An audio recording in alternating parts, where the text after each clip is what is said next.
बिस्मिल्लाहिर्रहमानिर्रहीम। सबसे पहले तो आप सब लोगों को आपके सर की तरफ से प्यार भरा सलाम। अस्सलाम वालेकुम वरहमतुल्लाहि वबरकातुहू। My dear students, as we know that we have started the series of John Donne poems, Love and Divine Poems, और हमने उन poems को भी पढ़ा और उन poems के बाद अब उनके एक्सपेक्टेड क्वेश्चंस क्या हो सकते हैं, कौन कौन से ऐसे टॉपिक्स हैं जिन पे जॉन डन के ऊपर पेपर में क्वेश्चन आता है, उनको हम डिस्कस कर रहे हैं। सो अपने नेक्स्ट टॉपिक की तरफ मूव करते हुए हमारा अगला टॉपिक है जी, imagery and conceit in John Donne poetry.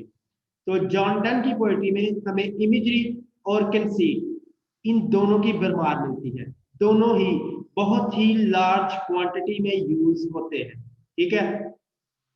अच्छा, उसके बाद अगर मैं बात करूं तो लिटरेरी डिवाइसेस जॉन डन की पोएट्री को ही लिटरेरी डिवाइसेस ही जॉन डन की पोएट्री को मेटाफिजिकल पोएट्री बनाते हैं और इनका यूज हमें जॉन डन की पोएट्री में बहुत ज्यादा मिलता है।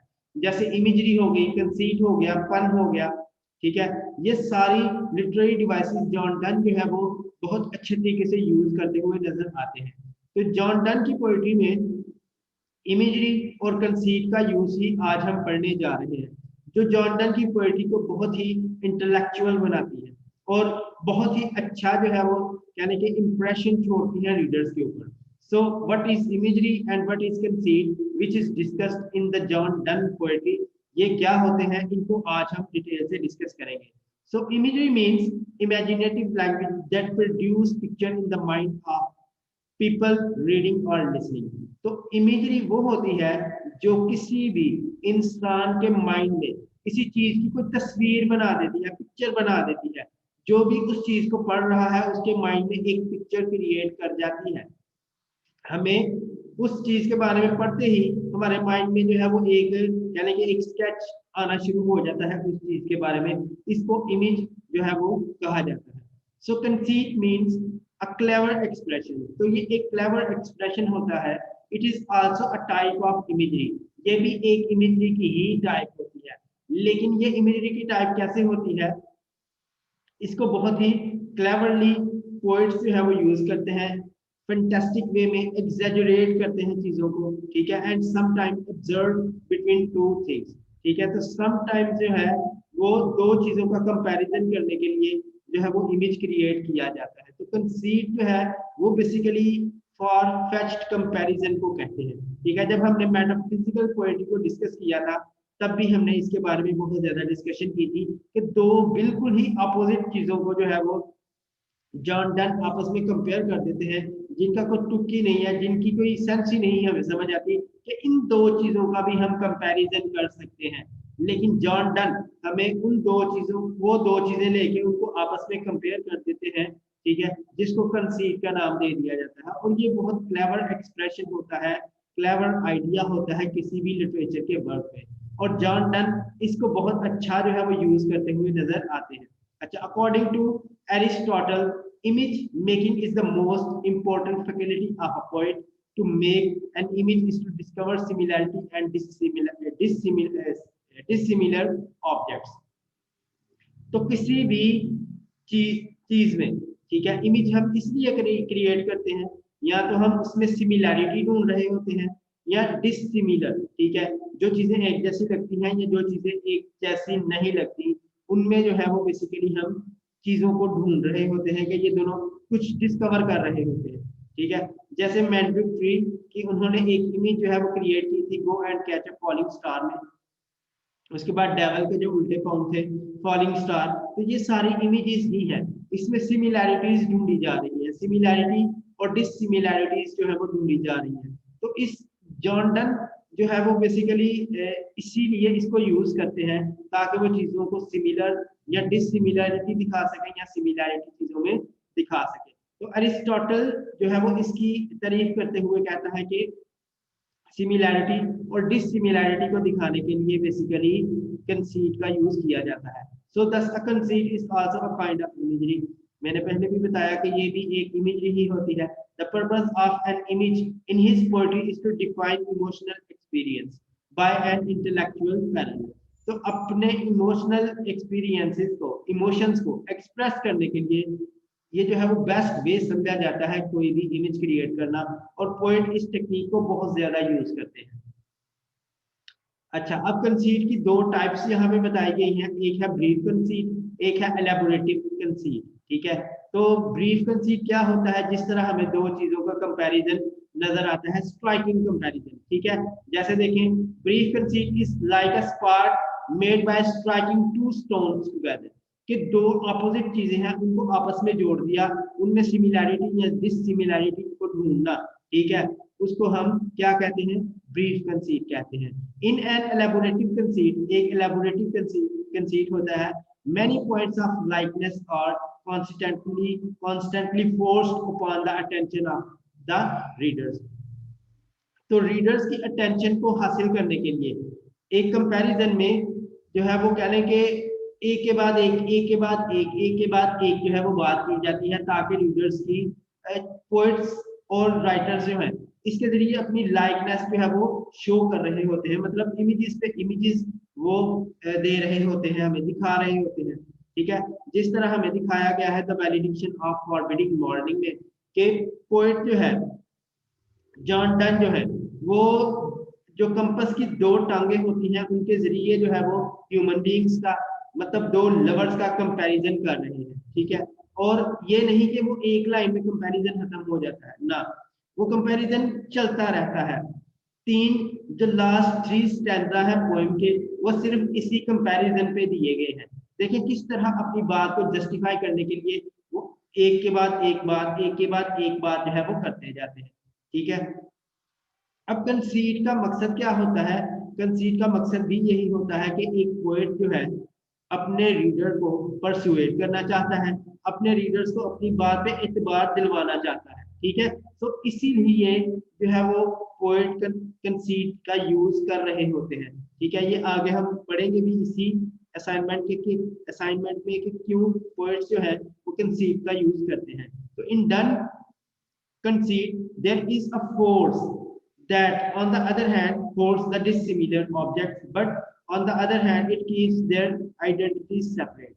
ठीक है, तो दो अपोजिट चीजों को, दो डिसिमिलर चीजों को जो है वो कंसीट के जरिए जो जॉन डन है वो जोड़ देते हैं। ठीक है, जैसे उन्होंने वैलिडिक्शन ऑफ फॉरबिडिंग मॉर्निंग में एक कंसीट यूज किया है। उसके बाद आप देखेंगे कि जो उनकी सबसे पहली पोएम हमने पढ़ी थी द गुड मॉरो, उसमें भी उसने जो है वो सेवन स्लीपर्स, ठीक है, सेवन स्लीपर्स को जोड़ा है, वो भी कंसीट यूज किया है। तो सेवन स्लीपर का रेफरेंस जो है वो आपको याद होगा, असहाबे कहफ की वो बात करते हैं, और असहाबे कहफ को की नींद को जो है वो किसकी नींद के साथ जोड़ देते हैं, लवर्स की नींद के साथ जोड़ देते हैं। तो ये सेवन स्लीपर जो है वो उन्होंने यूज किया है कंसीट के तौर पर।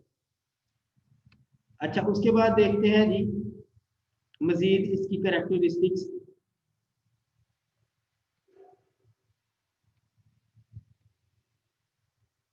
अच्छा, express his vast learning and is an organic part of the poetic process, especially poet techniques of communication, amplification and persuasion। तो कंसीट को क्यों यूज किया जाता है, ताकि अपने रीडर्स को परसुएट कर सके, कायल कर सके, अपनी राइटिंग के जरिए अपने रीडर्स को कायल कर सके, इसलिए कंसीट का यूज किया जाता है। अब metaphysical conceit is not use for its own से, ये सिर्फ अपने लिए यूज नहीं किया जाता। ठीक है, या राइटिंग को सिर्फ इम्बेलिश बनाने के लिए यूज नहीं किया जाता, इसको यूज करने का कोई ना कोई पर्पस होता है। It is use to persuade, to define और टू प्रूव अ पॉइंट। तो अपने पॉइंट ऑफ व्यू को प्रूव करने के लिए रीडर्स को जो है वो परसुएट करने के लिए इसको यूज किया जाता है। अच्छा, it plays a vital role in proving the thesis of poet. तो पोएट अपनी बात को किस तरह से डिफेंड करता है, किस तरह से प्रूव करता है, ये कंसीट के जरिए ही वो बताता है। Done metaphysical conceit can not be isolated from its context. अब ये जितने भी कंसीट जॉन डन ने यूज किए हैं, ये परफेक्टली कॉन्टेक्स्ट में यूज किए गए हैं, इनको आइसोलेटेड जो है वो यूज नहीं किया गया कि अकेला जो है वो सिर्फ कंसीड ही यूज कर दिया। इसका बकायदा जो है वो जर्नल हमें कॉन्टेक्स्ट भी बताते हैं कि किस कॉन्टेक्स्ट में इसको यूज किया जा रहा है। It is born in certain situation high emotional tension which creates and support. तो इसको जो है वो एक्सप्रेशन अपने जो इमोशंस होते हैं उनको एक्सप्रेस करने के लिए या किसी भी टेंशन को बताने के लिए सपोर्ट करने के लिए ये कंसीट जो है वो यूज किया है जॉन डन ने। इनकी मोस्ट इनकी काफी ज्यादा जो पॉइंट्स है उनमें हमें इनके कंसीट का जो है वो काफी इस्तेमाल मिलता है। अच्छा, उसके बाद extended word of knowledge from, अब जितने भी ये कंसीट यूज करते हैं उनमें से ज्यादातर जो है वो एस्ट्रोलॉजी से भी उनका ताल्लुक है, एस्ट्रोनॉमी से भी ताल्लुक है। अच्छा, उसके बाद फिलोसफी से भी इनका ताल्लुक है, फाइन आर्ट से भी इनका ताल्लुक है। ठीक है, सो वो अपने एक्सपीरियंसेस को भी इसके अंदर जो है वो शामिल करते हैं। तो बड़े ही अच्छे अंदाज में जो है मतलब एक वर्ड जो है वो ले लिया, जैसे जैसे देखें मैंड्रिक का वर्ड उन्होंने यूज किया। ठीक है, तो मैंड्रिक का वर्ड जो है वो इनमें से किसी ना किसी ब्रांच में से जरूर जो है वो इसका ताल्लुक होगा। फिर उसके बाद सेवन स्लीपर्स की बात करते हैं, फिर उसके बाद फॉलिंग स्टार की बात करते हैं, डेवल की बात करते हैं कि डेवल के फॉर्म। फिर उसके बाद आप देखें तो गुड मॉरो में go and catch a falling star में उन्होंने वो जलपरी जो होती है, ठीक है, उसका भी जिक्र किया है कि जाओ जरा ये भी मुमकिन है कि जलपरी का गाना किसी ने सुना हो। ठीक है, सो हिस्ट्री की भी बात करते हैं, एस्ट्रोनॉमी की भी बात करते हैं, एस्ट्रोलॉजी की भी बात करते हैं। ये सारे जो है इसको जो है वो इन सब चीजों को इकट्ठा करके जो है वो इमेजेस जो है वो यूज करते हुए हमें नजर आते हैं। तो उनके पास काफी नॉलेज है, वो डिस्कवरीज की भी बात करते हैं। ठीक है, और भी बहुत चीजों की बात करते हैं, जियोग्राफिकली भी चीजों को लेके चलते हैं। ठीक है, तो ऐसा लगता है कि उनके पास हर किस्म का नॉलेज जो है वो मौजूद है। यही सारी चीजें जो है वो कंसीट को मेटाफिजिकल बनाती हैं और कंसीट में एक चार्म देती हैं कि रीडर जो है वो समझने पे मजबूर हो जाए। तो इनके कंसीट को समझना इतना ज्यादा आसान नहीं होता, उसमें बहुत कहने के थॉट प्रोवोकिंग जो है वो बात होती है, इतना आसान उस कंसीट को समझना नहीं है, लेकिन ये बहुत ज्यादा गहराई से उसी कंसीट को यूज कर देते हैं। अच्छा, the keen observation of the world around him, everything that play an important role in his life or left its marks on his mind occurs in his poetry. In Donne poems, the valediction of forbidding morning, there is an elaborate conceit in which two lovers are compared.